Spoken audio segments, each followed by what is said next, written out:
There he is, my man. Hey, what's going on, brother? What's going on? Man, you already know. How you doing? I'm doing well, bro. No complaints. No complaints at all. No Same complaints. here. Plus, ain't nobody listening, man. You know what I'm saying? I There's already, no man. there's no complaining. There's only leveling up, right? Hey. That's what they say. Some very wise individuals said that a long time ago. Right, right. Hey, I meant to tell you too. Um, my brother's fitness program is called Level Up. Oh yeah, Yeah, yeah, yeah. I didn't even realize I did. It just clicked with me like a couple of days ago. I was like, ah, and so look at that. him and his partner should be on here within the next couple of weeks to talk about Nice. the fitness, the side, right, the impact of Hmm. fitness on, what I mean, your professional life and corporate trauma, right, and Yeah. which leads me to tonight's discussion, Rob. Like, we are in such uncertain times. The um the the ability to think outside the box is becoming more and more valuable because people are being faced with things that they've never seen or heard before. Hmm. Even today, with respect to President Biden, um, really encouraging people to go get vaccinated and whatnot, right? Hmm. Which is one way that the American people have been provided a way to deal with the pandemic. But then there was a little slice of diversity, equity, and inclusion. He said, "I'm also right. I'm also going to." Um, highly encourage or mandate testing and mask, right? So it's not just one way to do it. Um, and that kind of fits into what we want to talk about tonight, man. The ability to think outside the box has always been something that has rewarded professionals for a long time. But depending on who you are, you either celebrated for it or you could be ostracized for it. So, I was thinking about, what you thought about that piece right there, thinking outside the box. I think I kind of know where you're gonna go with it though. Nah, see. Um, the crazy thing is finding your lane, right? And finding your lane, a place that you're comfortable with, uh, the ramifications of your actions, the consequences, the good, the bad, the ups, downs, and the ugly, right? And for me, when we're thinking about the box, these different shapes that can surround us, a big part of it is, where do you want to be? Right? I don't know if folks get that and or not from how I approach this thing, but for me, it's all about what works for the individual as you interact with other people, right? So, using the example that you brung up about President Biden, if you were only pushing vaccines, then that means the folks who are listening who don't care for it, they're going to stop listening, That's right? right. But if you talk about the value of vaccine, you talk about the value of mask, you talk about the value of being tested, you talk about the value of contact tracing. If you talk about all these different components, Right. then ultimately now you're bringing something that a lot of people can grab to and say, hey, there's something here that makes sense to me in my life.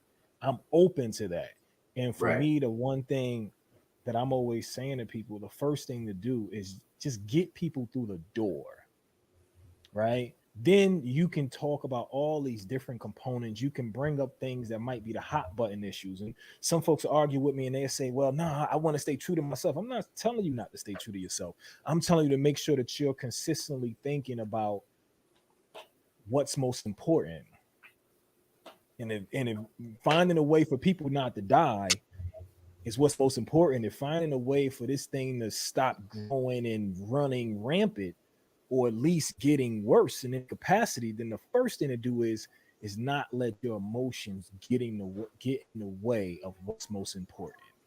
You know what I mean? So for me, when I'm thinking about the box or thinking outside the box, that's the one thing I'm always looking to be mindful of what's most important in this whole and in this grand scheme of things. Yes. And you know what's funny? I don't hear over the last 2, 3 years, there's been a lot of movement, right, for various reasons Mm-hmm. within the corporate industrial complex around diversity, equity, and inclusion. Yeah. But then there's certain parts of the professional experience that don't get any airtime under the diversity, equity, and inclusion banner. You know what I'm saying? You know, there's Mm-hmm. so many different people out here, right? That do and live their lives in so many different ways. Um, we can't possibly pigeonhole people into thinking that there's only one way to do it. You understand what I'm saying? And even if you do think that there's only one way to do it, expose Mm-hmm. yourself to other ideas, because if you think your idea is the best one, then being exposed to another idea will help you prove that your idea is the best, right?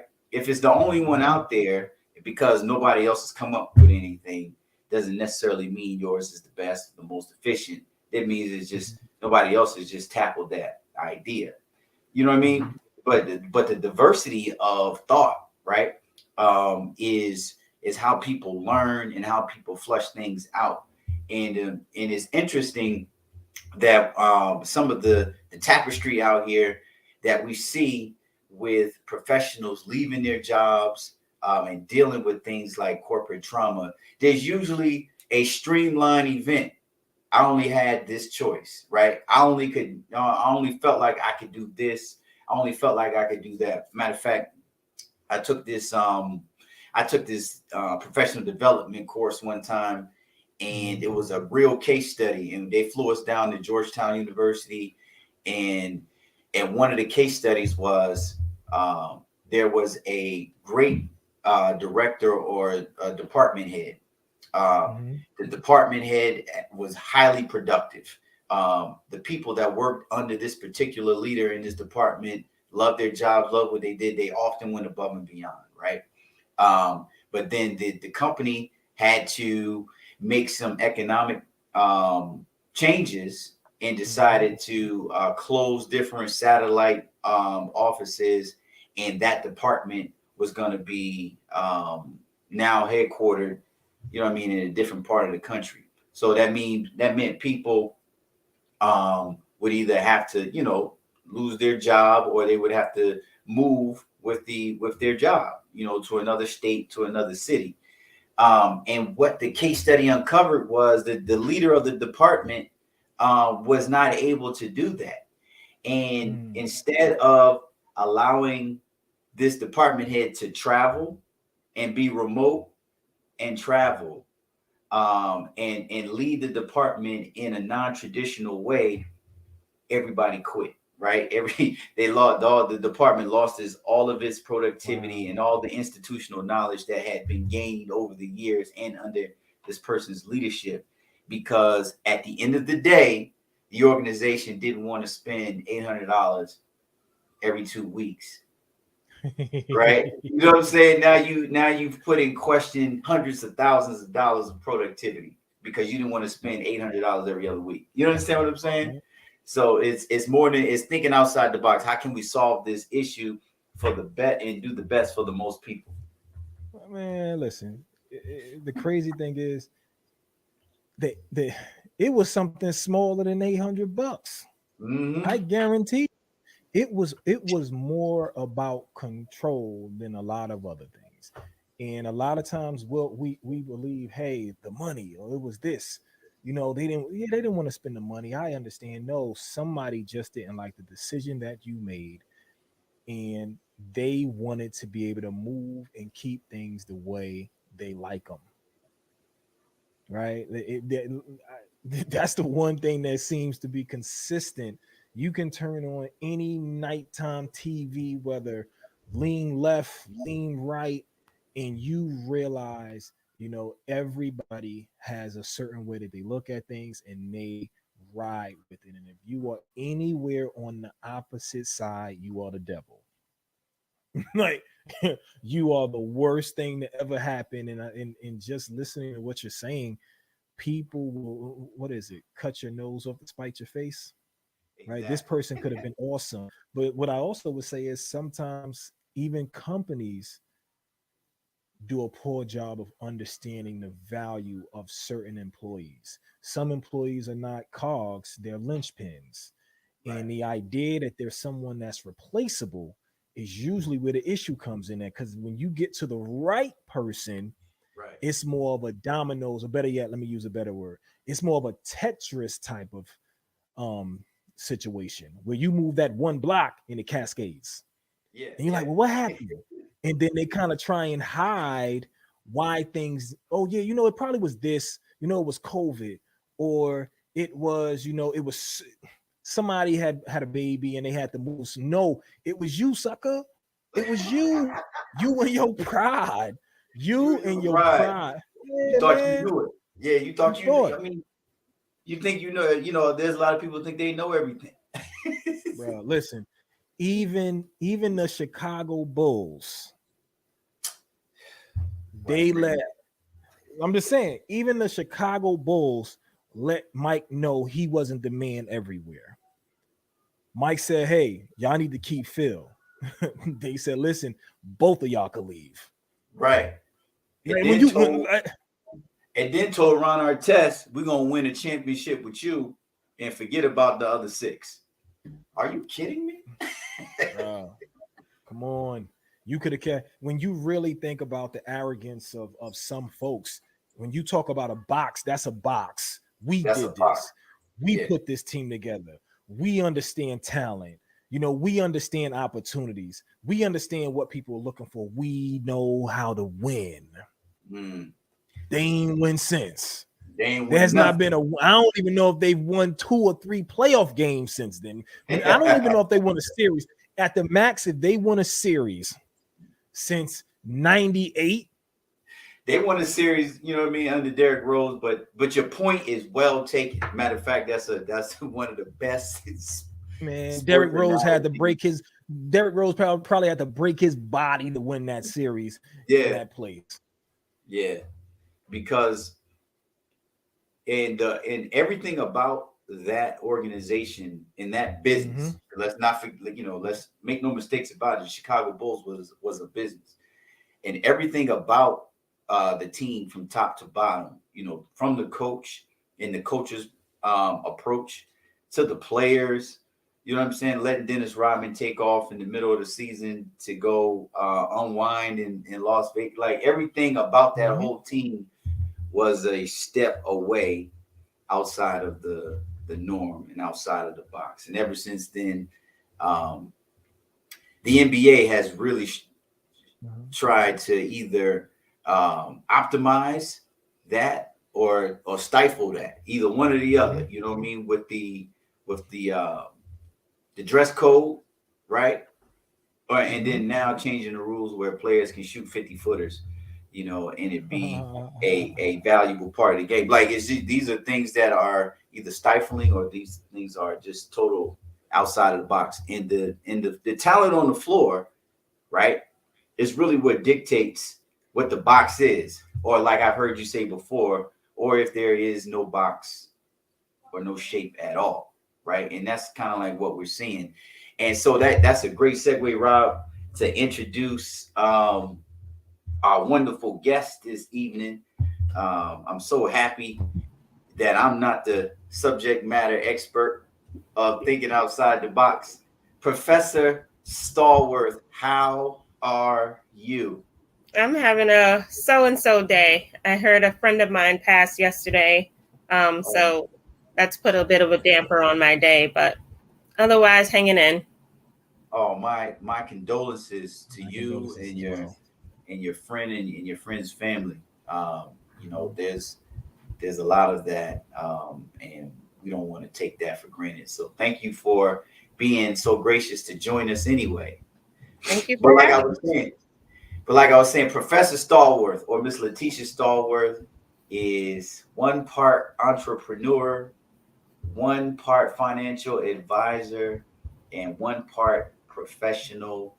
So, as an educator, as somebody who teaches people how to maximize their dollar, and then also a person who is dedicated to young people through her affiliation in higher education, with teaching young people how to become entrepreneurs, is our current subject matter expert in this whole thing called thinking outside the box. Every interaction I've had with you, Professor Stallworth, is a reminder of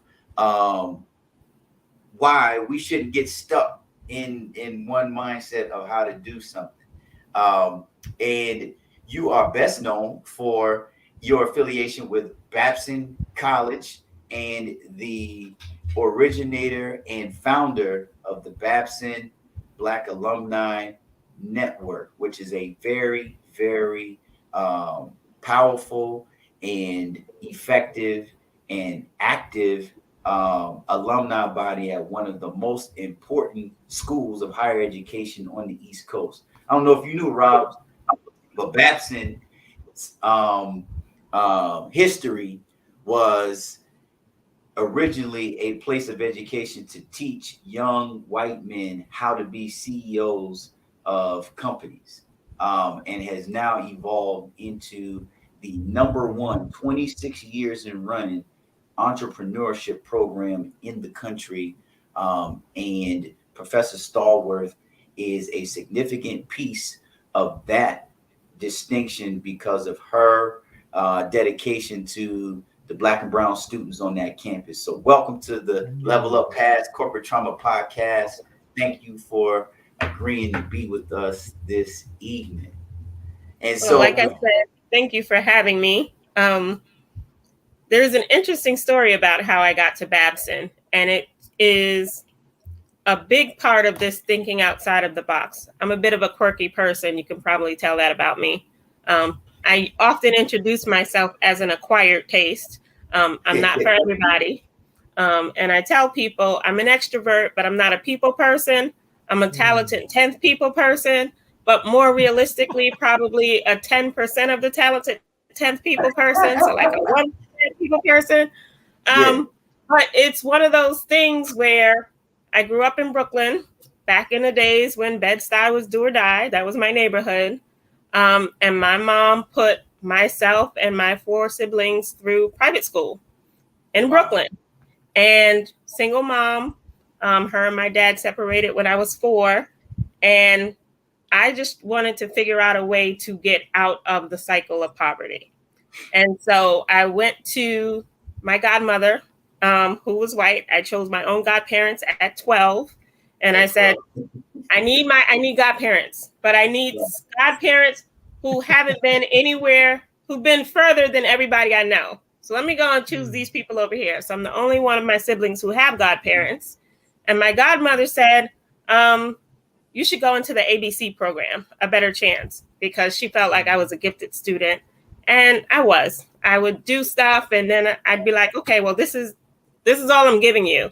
And she was my 7th grade teacher. And she would say, you're not living up to your potential. But I had the best grades in the class. And I was like, well, if my C work is better than their A work, why am I doing it? Why do I need to spend the extra time to do my A work? And she said, well, go to the A Better Chance program, but they could put you in a sleepaway school. And I was too close with my siblings. So I said, I'm not going to do that. What else you got? And she said, you should go take the test for the science schools. At the time, it was Brooklyn Tech, Bronx Science, and Stuyvesant. So I took that test and I got in, and I decided that I wanted to go to Bronx Science, which was a 2-hour commute each way. And my mom was like, absolutely not. Wow. You're not doing it.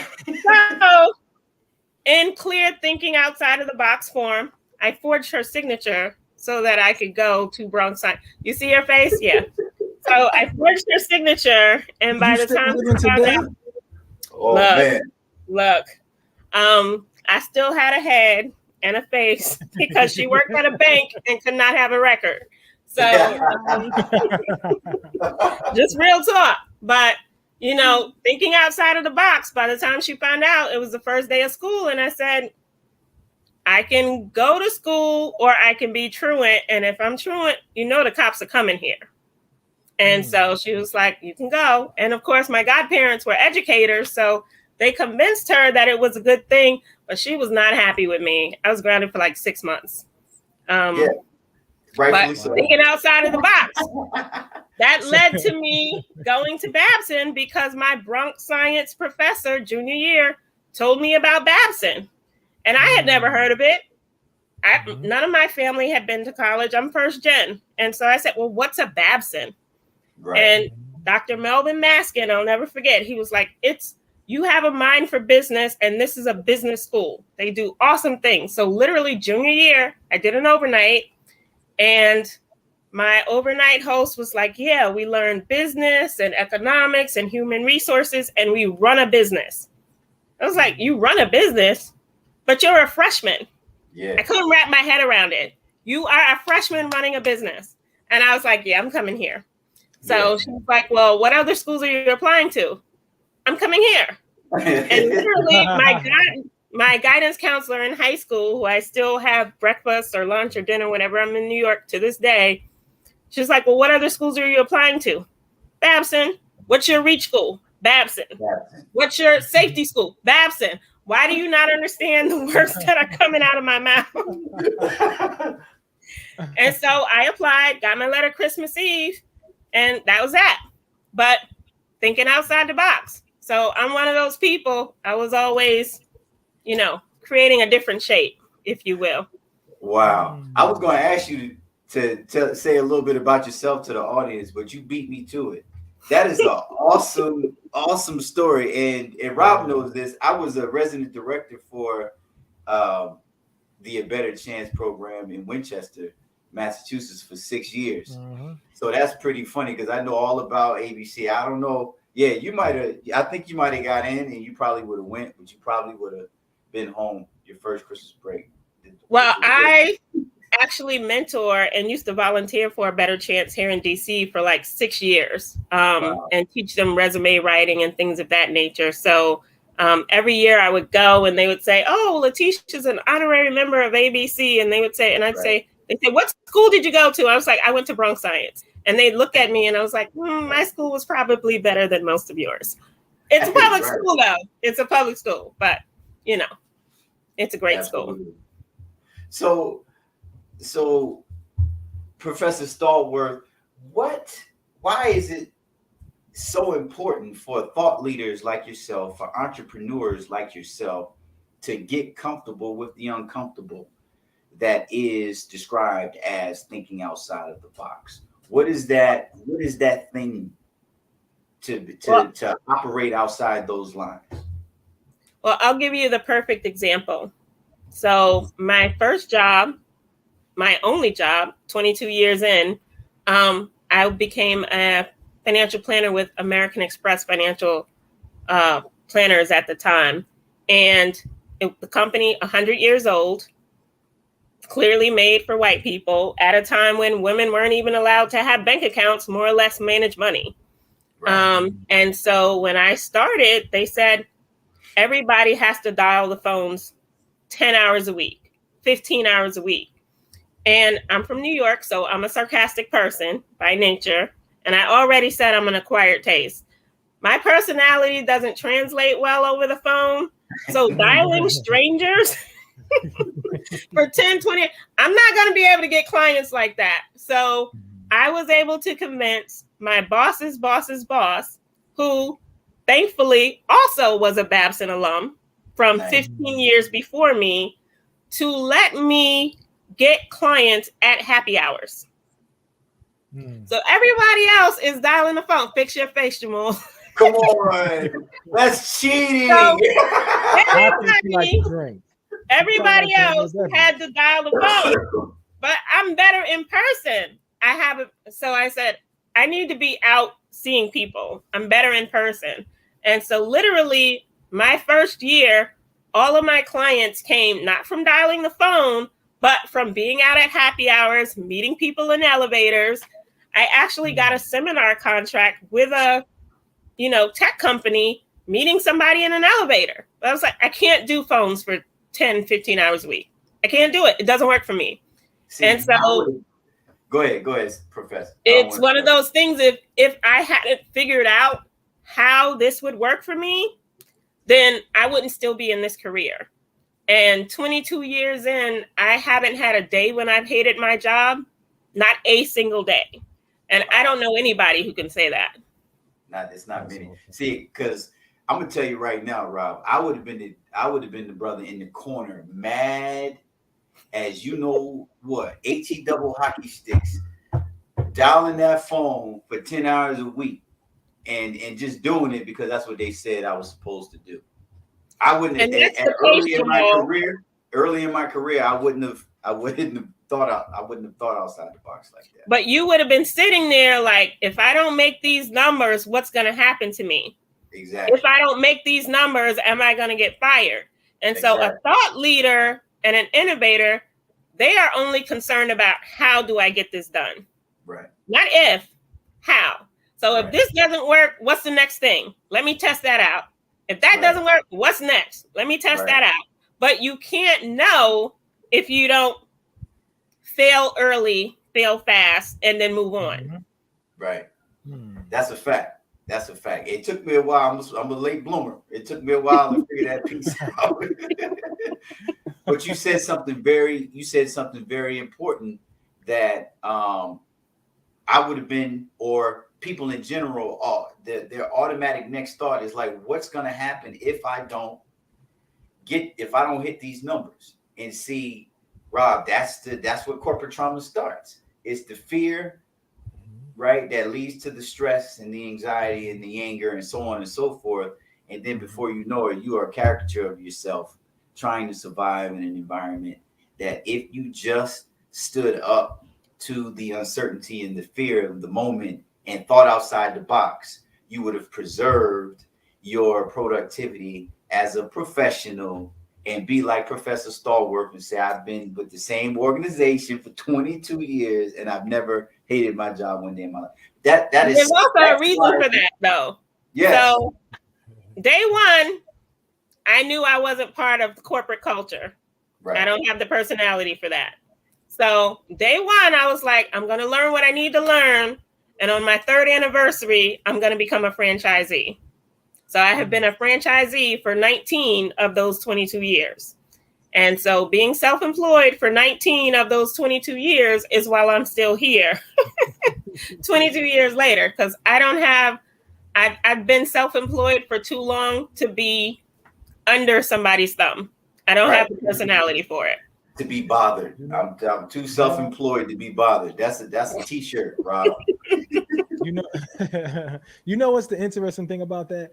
The ability to know and understand yourself enough and not be afraid to shift to a place that's going to work for you. And that self-accountability and wherewithal to say, you know what, let me put my hat on that's going to first help me be successful before I try and figure out everybody else. Because a lot of times, just like Jamal said, we're going to get on that phone and we're going to dial, because they said that's how we can be successful, compared to saying, hey, but they only know me from the interview and from what they think makes sense about me. I know me.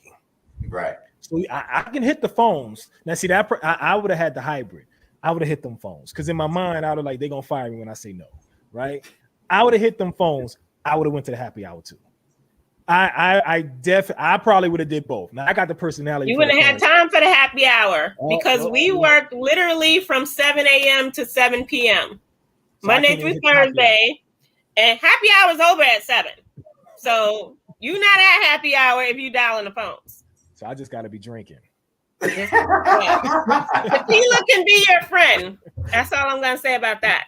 What'd you say? Tequila can be your friend. So that's what I'm saying. I mean, I just got to show up halfway there for the folks who stayed after happy hour. That would have been the only thing. I see what you're saying, but it makes sense. You got to figure out what works for you, because every personality is different. And at the time, they literally interviewed 100 people to hire one person. And so because I knew they interviewed 100 people to hire one person, and the company had the reputation for having the best training in the business, I knew I was capable. Right. Yep. So you can't tell me I'm not equipped to do the job. I'm definitely equipped to do the job. I just have to figure out how the job is going to work for the way I need it to work. Exactly. And that's a very important point. That's a very important point. You can't take me through the hiring process and then get me up in here and tell me I'm not capable of doing the work, right? Me and you got to work together to figure this thing out. And I don't even need us to work together. I need you to give me some wiggle room. Thank you. Right. Give me some wiggle room. Yes. So you tell me what the end result needs to be. I'm going to get there. But you can't micromanage my way there. Right. Yeah. Because why would you hire me if you got to tell me what to do? I'm competent. So you tell me what the end result needs to be. I'm going to get there, but you go somewhere and I'm going to do this.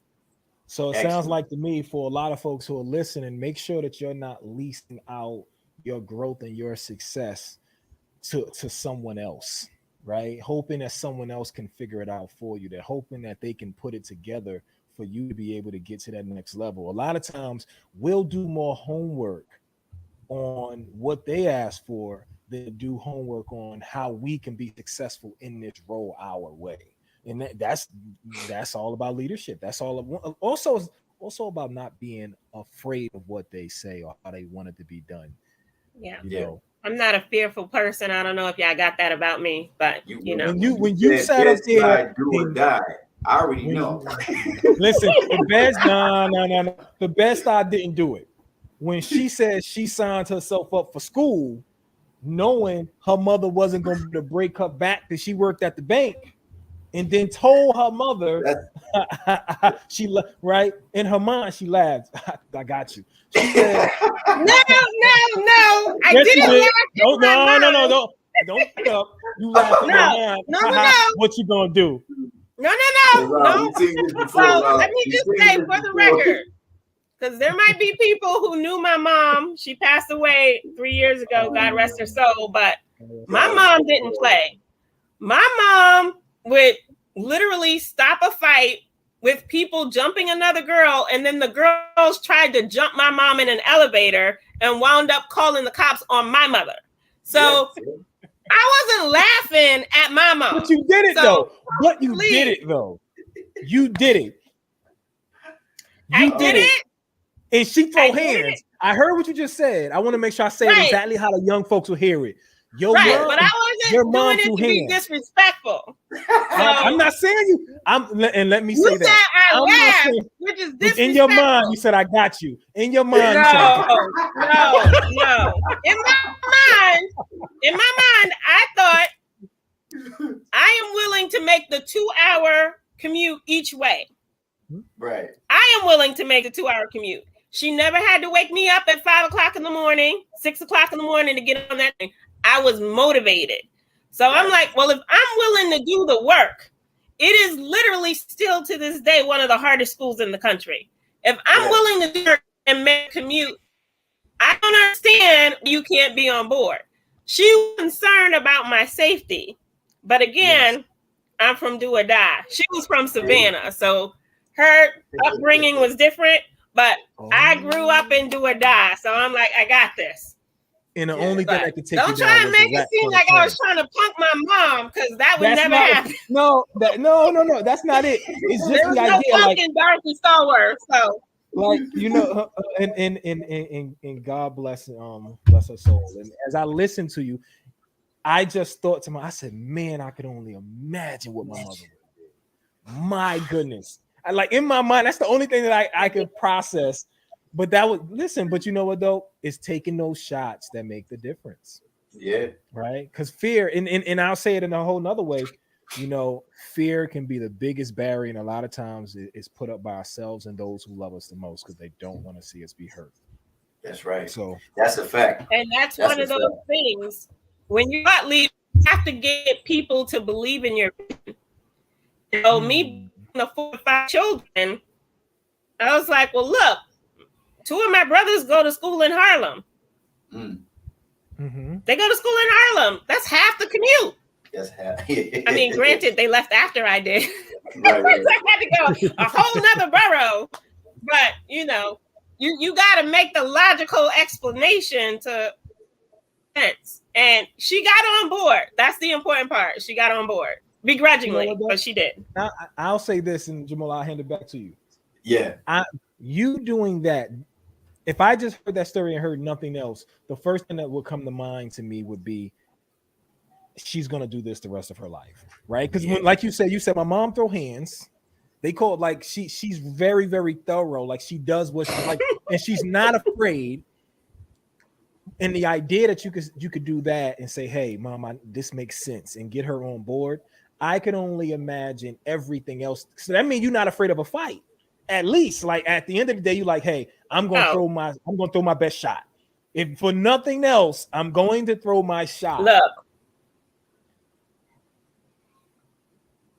I am not going to start a fight, but I will absolutely defend myself.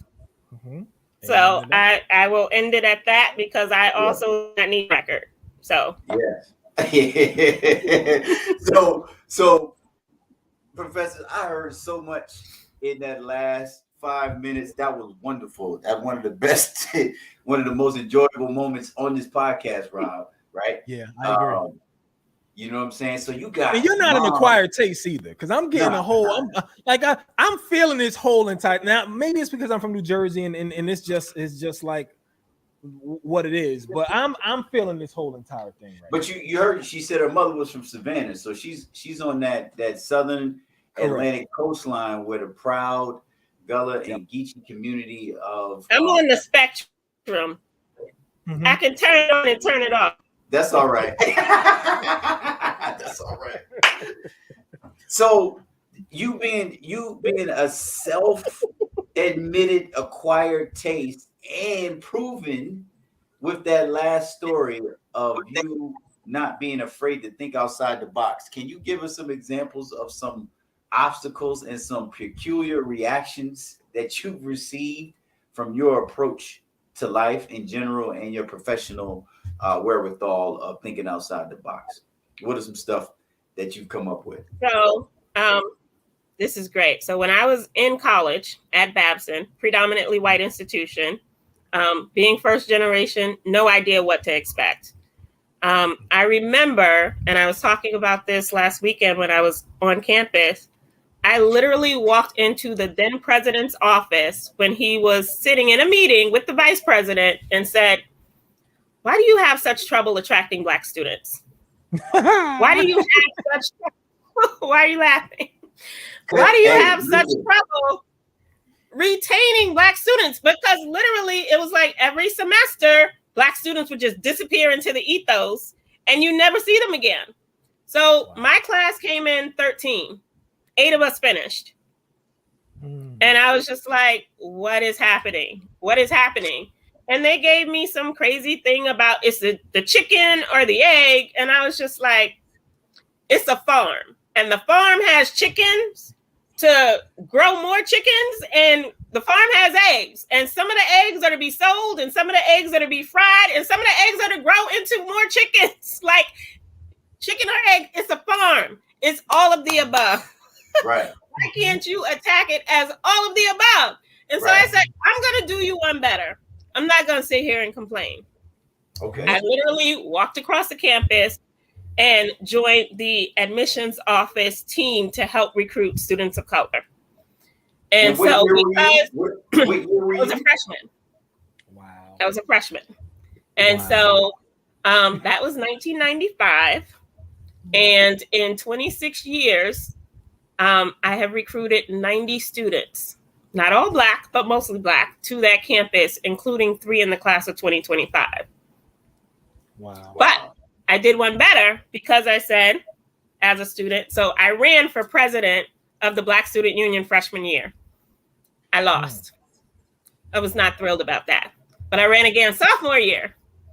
And then I was president until I graduated because people were like, oh, she lit. So because I come with receipts, you see this? Yes. So I started this conference as the president of the Black Student Union. I was a junior because I was like, how come we never see Black people who went to Babson? They never come back to campus because they had trauma on campus. So this conference was a way to bring alumni back to campus so that Black students could see, if you survive this culture, if you can survive this culture, you can survive anything. Mm-hmm. And so the conference won for 23 years. Was legit, like literally 2018, 2019, 2017, 200 plus people at this conference. Babson doesn't even have 1,000 Black alums. Wow. Oh, wow. But this conference, don't laugh, it's a thing. So literally, this is the 10th one. I come with receipts. All right. And so I have like all sorts of stories because there's a culture on that campus that I helped create, because even when I graduated in 99, I have been on that campus at least twice a year, every year since I graduated, at least twice a year. Because if you're going to have an impact, you can't just say, oh, I'm going to show up once a year, or I'm going to throw money at the problem and I'm not even going to kick the tires. Like, nah. Let me go and see what this looking like. Let me mix something else into the soup. It's like you're cooking. Right. It might need more salt. It might need more pepper. Right. It needs more flavor. That hits on so many different levels. Right. One, at my alma mater, which was also a PWI, I was the first Black president of the Alumni Association. And so, you know, you wear a different hat. And even when you think about recruiting, when you think about working in corporate America, it's so often that folks feel like because they're smart, they could figure it out, right? Oh, well, you know what? We got our best person on, and when a person comes in and you're like, but it's not that you don't look like me.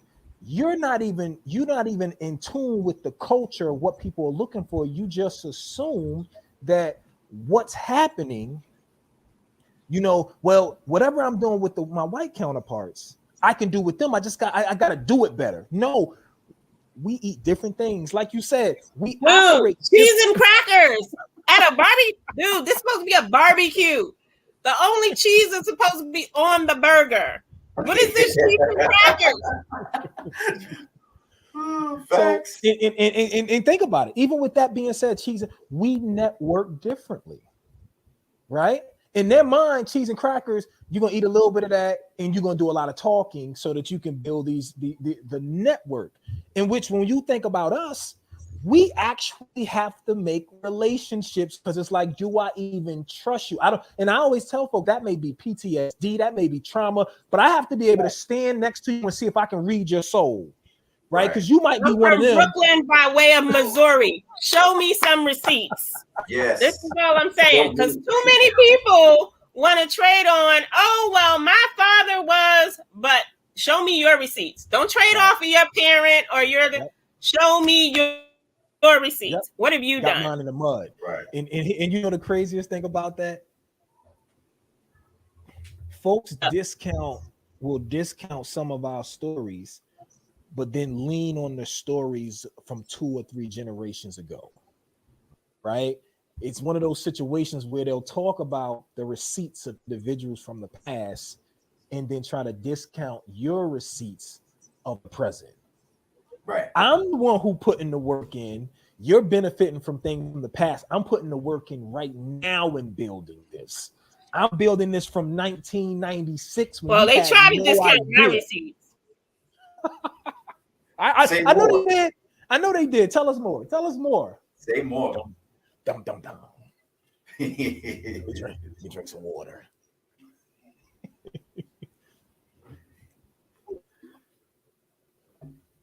Oh, wait.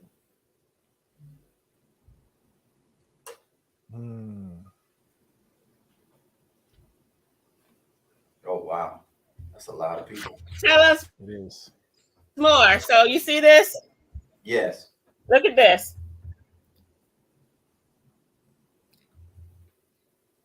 So that is a whole bunch of people at one.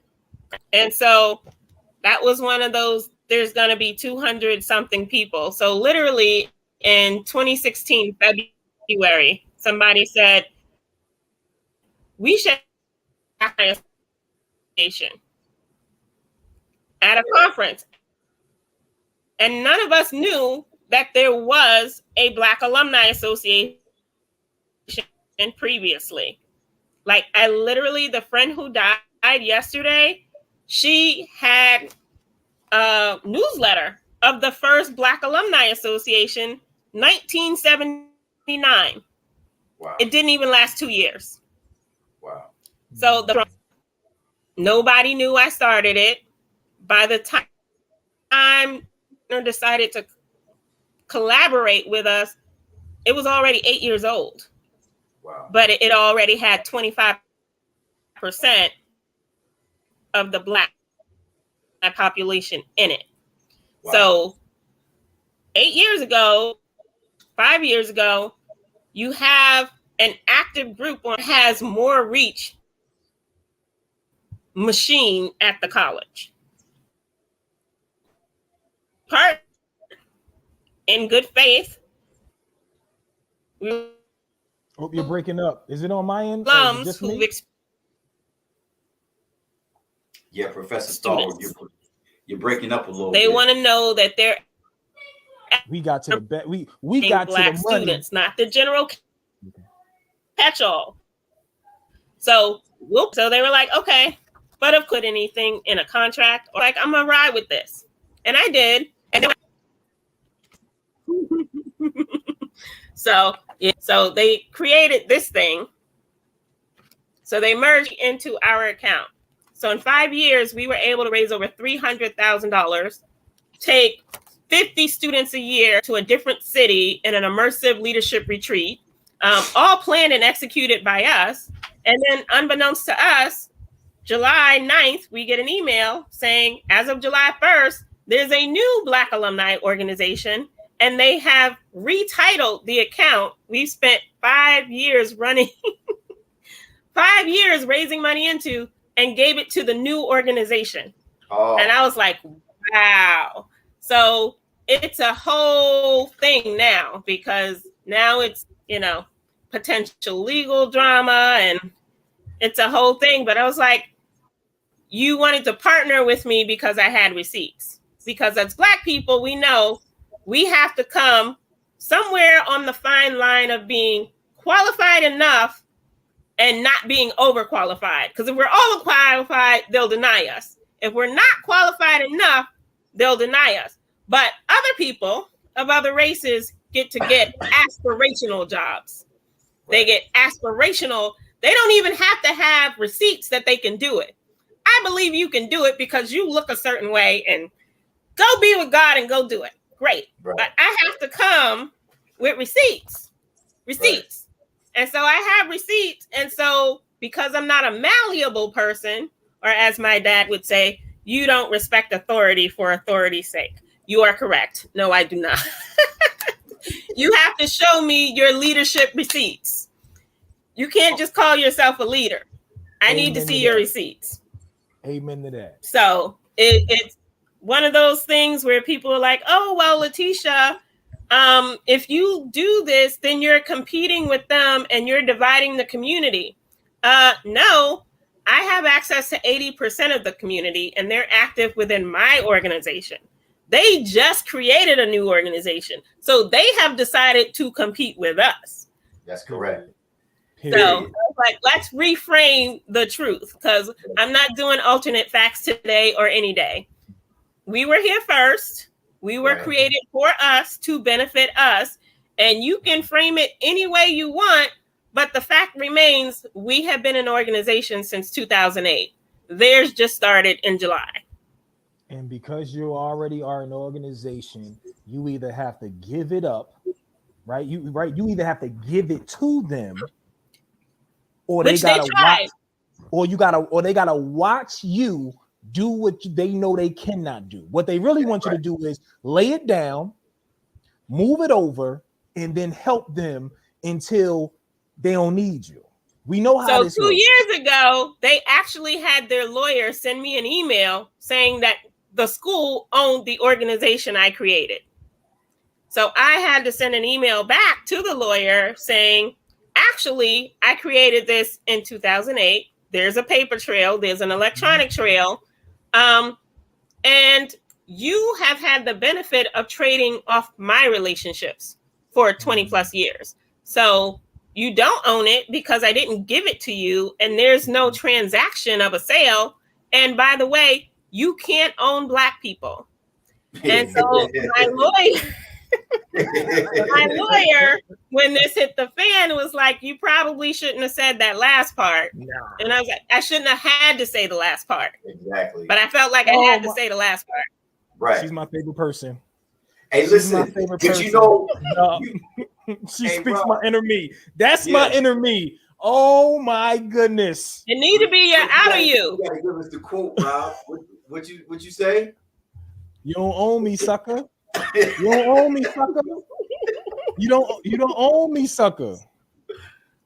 So then they went the extra mile. So last week I was literally on campus. Monday I got an email. I didn't open it, but I could see it was from a law office. So I was like, oh, I guess they're having me served. But Wednesday I was on a plane up to campus. So I was on campus until Tuesday of this week. I get home and I see that they actually did have me served. And so somebody was like, oh, so you've been served? And I was like, well, no, because you need to actually sign for it. And they're like, well, when are you going to get served? I'm like, I'm not voluntarily getting served. What kind of nonsense is that? Who does that? I was like, yeah, they're going to have to find me. So good luck. Listen, well, when you were first sharing that whole part of the story, they must have been hitting this line. Because I tell you no lie.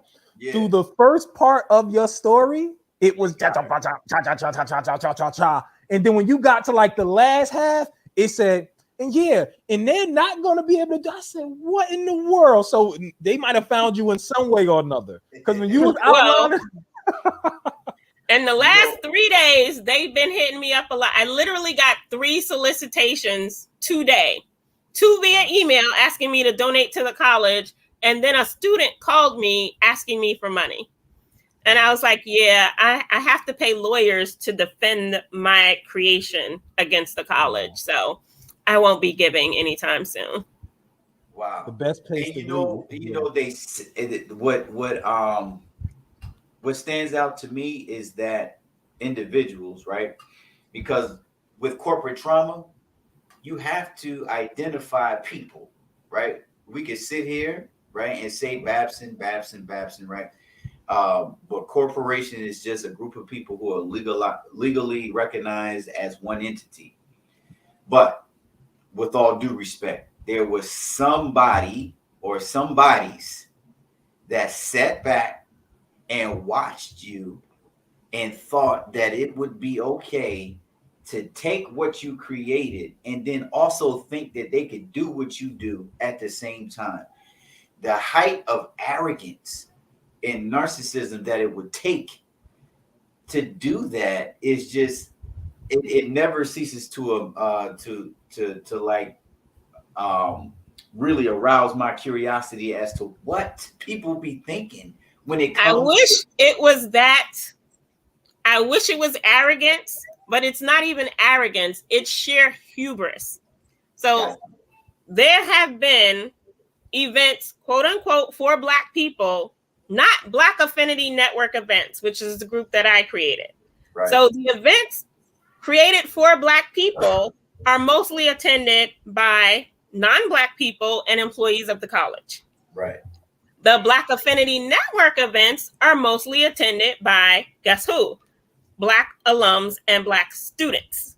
And so when they decided to repurpose our designated account, they said, oh, well, it's going to be used for the same intended purpose and blah, blah, blah, the mission of blah, blah, blah. And I'm like, but the impact is different. Right. Because the color scheme of the people who attend our events are different from the color scheme of the people who attend. Literally, they just had an event for the new organization on Tuesday as I was leaving the campus. And yet again, the Black people were outnumbered, but this is a Black thing. And I was just like, it's easy to be outnumbered at a PWI as a Black person. Yeah. But at band events, the greatest thing about band events is we were always the majority at band events.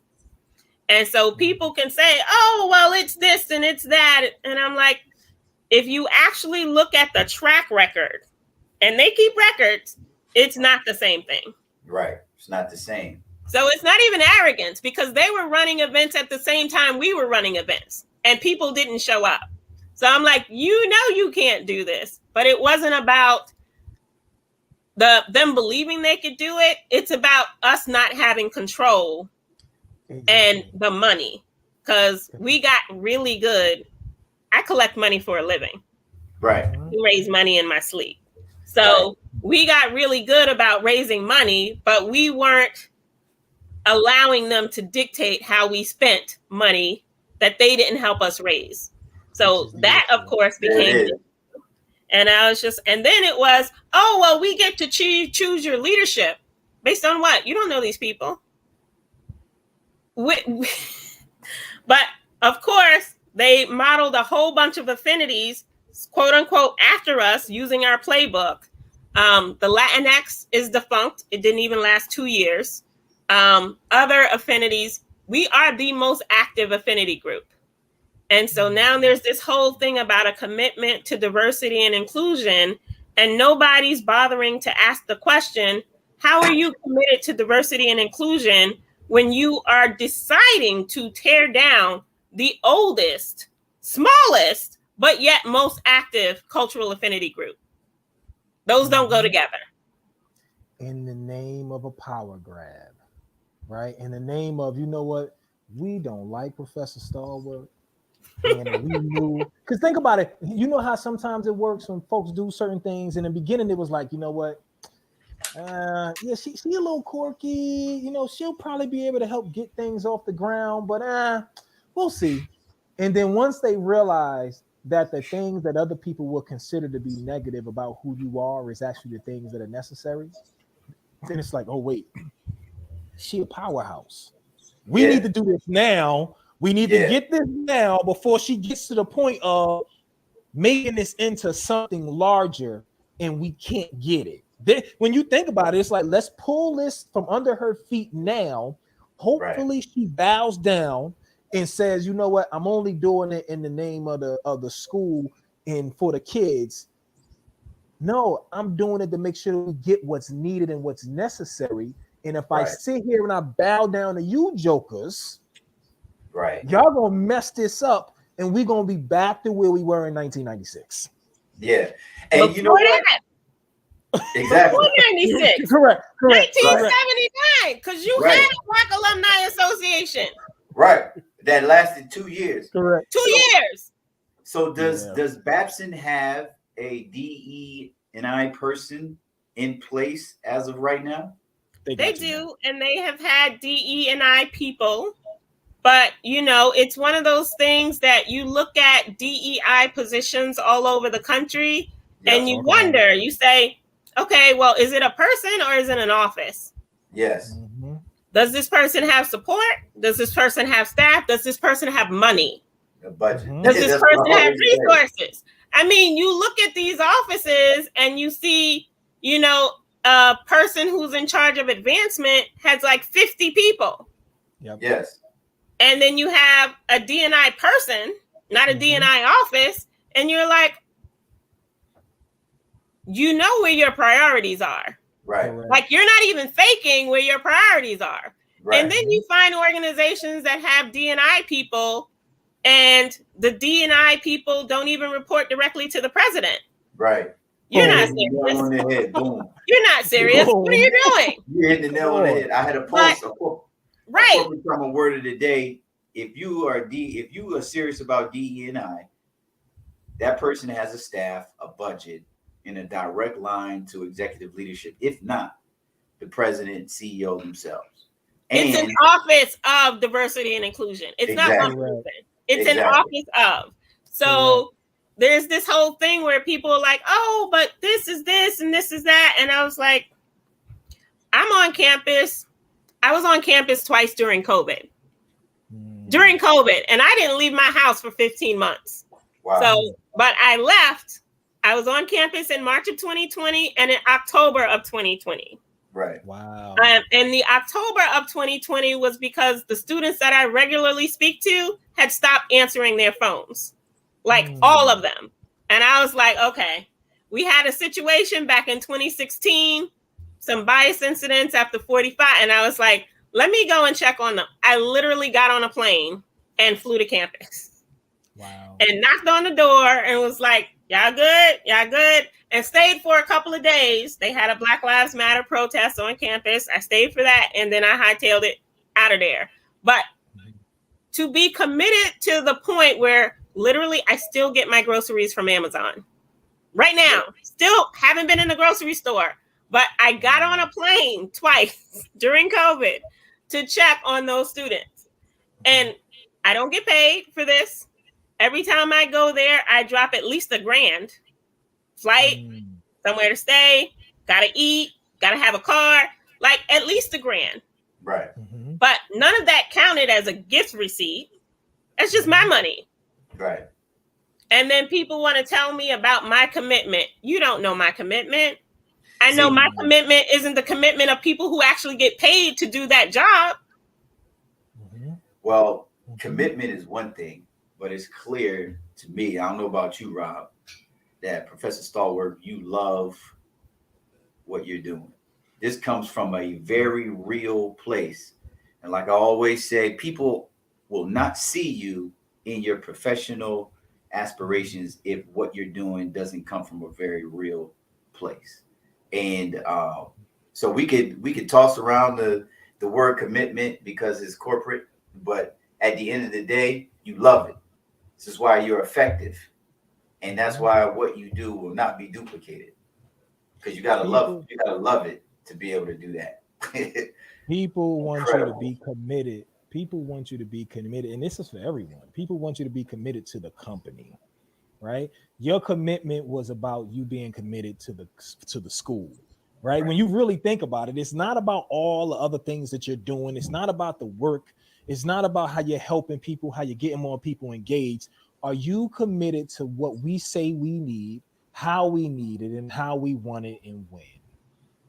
If you're not that, right. And so I actually saw one of my professors when I was on campus, and she said, well, you did this for Babson. And I was like, no, I did this for the Black community on this campus. That's right. Because when I was a Black student on this campus, freshman year, someone literally, a professor, not my professor, came up to me and thought it was okay to say I was an affirmative action decision.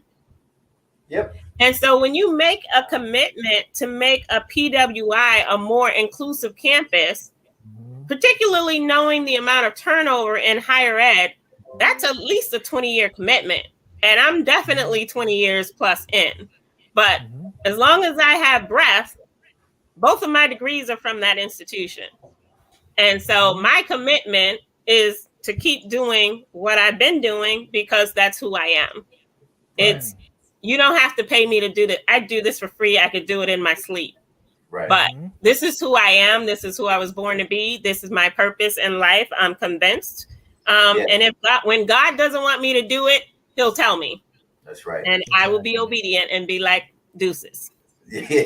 Exactly. But this ain't the time, right? But this I have not gotten that message. I have not seen the light blinding me on the road to Damascus.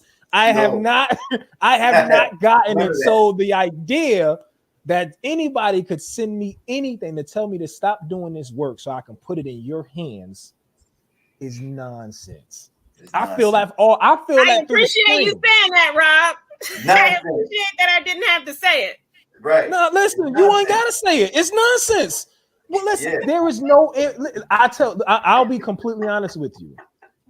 The reason, like the podcast that we're doing, is not just about just corporate trauma. It's also about being able to do what you were put here to do, right, in a way that you deem it necessary. That's right. Years ago, I would have never came online with a hat. Nope. You would have seen me with a suit on. I would have been clean cut. But you can't reach everybody the same way. And even when you think about these organizations in these universities, they believe that as long as we got the money and we got smart people who say they want to do the work, we can do anything. And if that was the case, PWIs will look completely different because they've been saying that they could get this work done for decades and they can't. And at some point in time, it's going to take some of us when we get into certain positions to just be honest and say, y'all bring me in here. Y'all want to bring me in here, but you don't have the proper tools. And to be honest with you, just because you get some of the black and the brown folks to get jobs doesn't mean you actually did the work. That's right. It doesn't mean that it's sustainable. Right. And I'll end it with this piece. There's so many different companies that will give out internships and hire people, but you can't keep them because your culture is so wretched. Corporate trauma. Right. Your culture is so detrimental to the mental health, the physical health, and for some the spiritual health that that you like. But where did they go? They disappeared. They disappeared. It's like my friend Cheryl Kaiser says of the Lewis Institute, where she made me a fellow. Culture eats strategy for breakfast. Period. Culture will eat strategy for breakfast. And period. You can talk about strategy all day, and I don't even know if there is one, but I absolutely know toxic cultures are not for anybody, and they are especially not for black folk, especially not after 2020. This is the whole reason of the Great Resignation. Everybody's saying, you know what? It's not worth it. Hold up, Rob. What they say? What they say? Hold up. My fingers not quite fast. Where's it at? Where's it at? Come on, where's it at? We all quit. Yes, sorry for the inconvenience. Sorry for the inconvenience. But you know what though? Yes. I said to somebody, I said, if we don't catch on to anything else after the death of George Floyd, we better make advancements though. And we have to push so far forward or just do our own. Right. But at some point this is what I will leave you with. Yep. I use this thing with my clients. It's interactive, and Jamoul, you know about this. It's think to perform. It's so that you can get your vision and your priorities clear. And I know mine are, family, meaningful work, justice, autonomy, and spirituality. Those are my 5. And if it doesn't fit in those 5, I don't have the time for it. Because we all have the same amount. I don't know if I'm going to be here tomorrow, but my time is being spent on those 5 things. And so the other thing that saved me early was the buckets.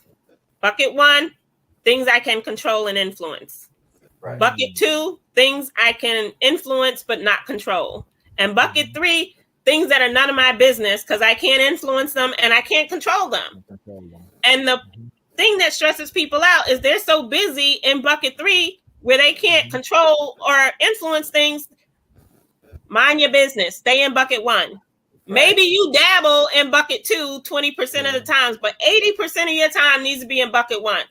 Bucket 3 is none of your business. None. And so the last thing I did early, and I tell students that I mentor this all the time, is I carve out 5 hours a week me time. So usually Tuesdays after 5 o'clock, you can't get me. I'm taking myself to dinner. I'm taking myself to a movie. All my phones are off. Don't call me Tuesday after 5 o'clock. Tuesday after 5 o'clock, I'm done. Wednesday, you can get me. And I only sleep 5 hours a night. So I'm pretty available to people, but that time is sacred to me. And people are like, well, what about Tuesday? No, you can't have Tuesday. Tuesday is my time. Yep, period. You got to keep your sanity and do the things that fill you up. And Tuesdays at 5 o'clock, that's the time that I need to replenish me so that I can pour back out into the ethos. Yes. Yes. Awesome. And what a wonderful job you're doing. You're doing of that. You are a real definition of a patriot, someone who's willing to speak truth to power, into institutions that you have love for, but are not willing to allow these same institutions to do harm by the very customer base, like Rob always says, that they claim to be serving. And nobody better to speak life into that situation than someone who used to sit in the seat of the same people that you are now serving. Man, we need you. We need people like you, Professor Stallworth, on the front lines with your fearlessness and then your wonderful example of how to level up from corporate trauma. This has Well, been I wonderful. did start a nonprofit called Connected Affinity Networks, and it is to help organizations that are actually committed to equity and inclusion recruit, retain, and re-engage Black talent. So if you're interested and you're committed, I'm going to check your receipts because I don't have time to waste. I have a full-time job, and this is a second full-time job. But if corporations are committed, then they can ask for information at connectedaffinitynetworks.com. Right, and you let us know if there's anything that we could do to help you with that, because that is so needed. And I mean, you answered my last question, which was, what advice would you give? But I believe you've answered that. But as customary on the Level Up Past Corporate Trauma podcast, we want to give you the last word to say anything that has not been said that you feel that you want to express to the corporate trauma community. We give you that right now. And when you finish, we want you to hold on for a couple minutes. Okay. Well, I think part of the issue of corporate trauma is too many people got used to code switching. And I need people to actually get used to showing up as their authentic selves. And so I have never been a code switcher. You can probably tell that about me. I literally used to rollerblade through campus. And people used to say, is that Black chick rollerblade? Yes, I was rollerblading through campus because I was being my authentic self. And I don't go and I don't frequent places where I'm not allowed to be my authentic self. And someone says, well, you could do that. I'm the same person with my family, with my clients, and people like, but your mouth. Yeah, my clients are aware of my mouth and they pay me to still tell them what to do because they're aware that it's real talk, no chaser. And as my nephew sometimes say, well, sometimes they need a tequila chaser after you finish talking. That might be true, but they know it up front because I introduce myself. I'm an acquired taste. You don't have to acquire it. I'm okay with it. I have a lot of friends. I don't need more friends. I take applications because I got to check your work. But one of those things, iron sharpens iron. And if you're hanging around a whole bunch of, code switchers, you might start to see things seep into your work product and the way people treat you. And one of the last things I say is you need relationships and you should focus on the relationships that pour into you. I'm a giver. You might not be able to tell that I'm a giver, but I am actually a giver. And a lot of people take advantage of that. And so I have to say, no, I can't. No, this doesn't work for me. No, I don't believe in your process. I don't believe in your strategy. I don't believe you're serious. I don't believe you're committed. No is a full sentence. It does not need an explanation. No means no. That's it. That's all I have to say. We good, Rob? We good, Jamal? So good. I don't have nothing. I'm scared to ask you anything else. Wonderful, Professor Stallworth. Wonderful. Thank you so much. Rob, look, I feel like our receipts have been checked and we passed the sniff test, Rob.